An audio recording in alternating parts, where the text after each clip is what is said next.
Hello my dear students, welcome back to my channel excellent learning point. तो बच्चों, आज की इस वीडियो में हम क्लास 10th का वर्कशीट नंबर 33 डिस्कस करने जा रहे हैं, सामाजिक विज्ञान इतिहास।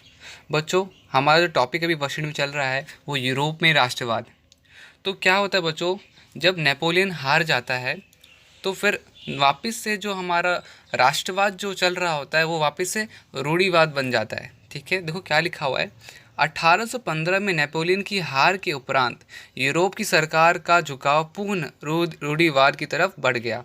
तो जब नेपोलियन था तो धीरे धीरे राष्ट्रवाद, यूरोप में राष्ट्रवाद बढ़ रहा था। बट हुआ क्या कि जब भी वो नेपोलियन हार गया तो वहाँ पर क्या हुआ, यूरोप की सरकार जो थी वापस से रूढ़िवाद।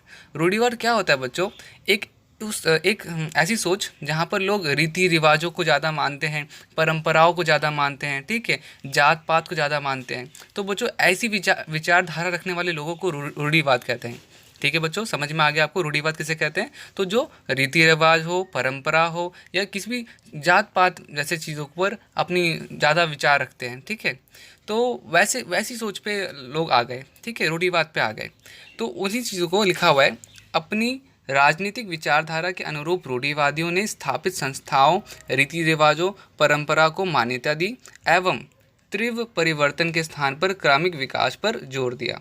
तो बच्चों, ये सब हुआ था। ठीक है, नेपोलियन के हार जाने के उपरांत क्या क्या हुआ था, तो ये सारी चीज़ें हुई थी जहाँ पे राष्ट्रवाद गिरने लगा और रूढ़िवाद वापस से उभरने लगा। ठीक है बच्चों, इस चीज़ का ये जो भी हुआ, इस चीज़ का आयोजन किसने किया था? तो इस चीज़ का आयोजन बेसिकली हमारा, देखो क्या लिखा हुआ है, इस परिचय में एक शिखर सम्मेलन जिसे कांग्रेस कहा गया, यह आयोजन वियना किसने किया था बच्चों? ये सारा काम किसने किया था? वियना ने किया था। ठीक है, इस कांग्रेस का आयोजन ऑस्ट्रियन चांसलर ड्यूक मैट्रिनिक ने किया था।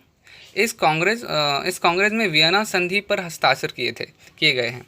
तो बच्चों, ये सारा चीज़ हो गया आपका। ठीक है, अब बच्चों, ये जो वियना संधि थी जिसमें सारी चीज़ बातें लिखी हुई थी, उसकी विशेषता क्या थी? ठीक है, तो सबसे पहला क्या था उनका, तो उन्होंने बोला कि भैया फ्रांस में बुर्बो राजवंश की पूर्व स्थापना होगी, मतलब कि राजवंश वापस से स्टार्ट होगा। ठीक है, राष्ट्रवाद से अब राजवंश, मतलब राजाओं का शासन वापस से स्टार्ट होगा। फिर इसका मुख्य उद्देश्य यूरोप में एक नई रूढ़िवाद की व्यवस्था कायम करना। बच्चों, सेकंड इसकी विशेषता क्या है? दूसरी विशेषता कि रूढ़िवाद को वापस से लेके आना। ठीक है, फिर बच्चों थर्ड क्या है? फ्रांस में उन इलाकों पर से अत्यधिक खो दिया जो उन्हें नेपोलियन के समय जीते थे। ठीक है, फिर उसके बाद फ्रांस के सीमा विस्तार पर रोक के हेतु नए राज्यों की स्थापना। तो बच्चों, ये थे आपके कुछ 4 विशेषताएं जो कि वियना संधि में थे। ठीक है बच्चों, बात करते हैं ड्यूक मैट्रिनिक। बच्चों, ये कौन था? तो सबसे पहले यहाँ पर है, इनका जन्म 15 मई 1773 को हुआ है। वह ऑस्ट्रिया के चांसलर थे। 1814 से 1848 तक के काल में इन्होंने यूरोप की राजनीति में महत्वपूर्ण भूमिका निभाई। ठीक है, तो ये यूरोप की राजनीति करते थे। यहाँ पर यूरोप के राजनीतिक हालातों पर टिप्पणी करते हुए इन्होंने कहा था कि यदि फ्रांस छींकता है तो पूरे यूरोप को जुकाम हो जाता है। मतलब कि बच्चे, कहने का मतलब क्या है कि अगर फ्रांस को कुछ भी होगा तो उसका सीधा फर्क यूरोप को भी पड़ेगा।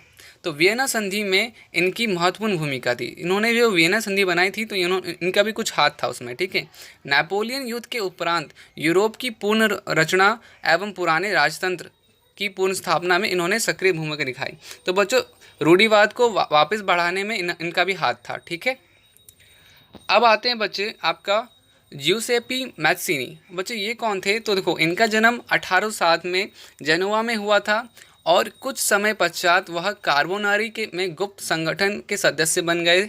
24 साल की युवा अवस्था में लिगुरिया में क्रांति करने के लिए उन्होंने 1831 में देश से निकाल दे दिया गया। तत्पश्चात उन्होंने 2 और भूमिगत संगठनों की स्थापना की।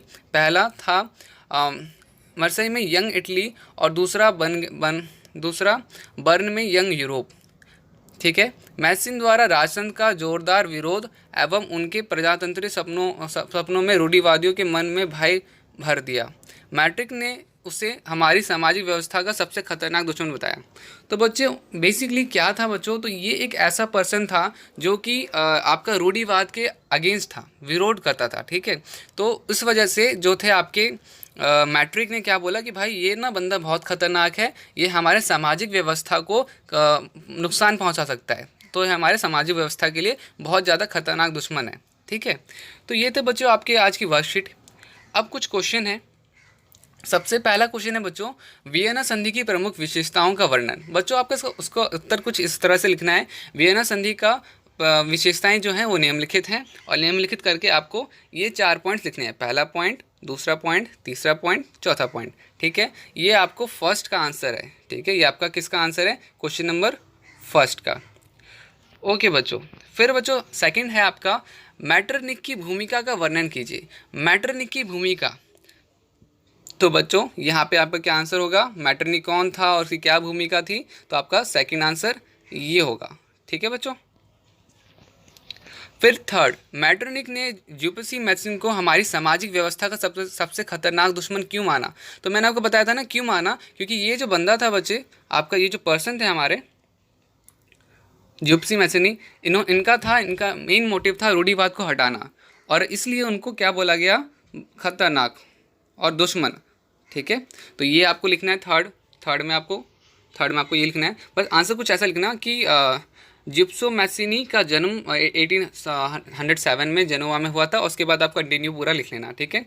तो वापस से बता दूं, थर्ड का आंसर क्या है आपका? तो ये है थर्ड का आंसर।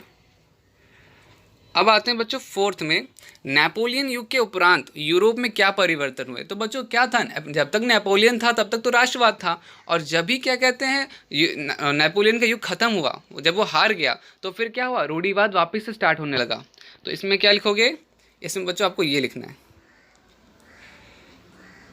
फोर्थ का आंसर है, ठीक है बच्चों ऐसा नहीं है कि मैंने आपको वर्कशीट में करवा दिया तो मैं लिखवाऊंगा नहीं, मैं लिख करके भी बता देता हूँ। बाकी आप वर्कशीट से भी कॉपी कर सकते हो, एंड अदरवाइज आप नोटबुक में मैंने जो क्वेश्चन आंसर बनाए हैं आप उसमें से कर सकते हो। तो क्वेश्चन आंसर कुछ आपके ऐसे होंगे।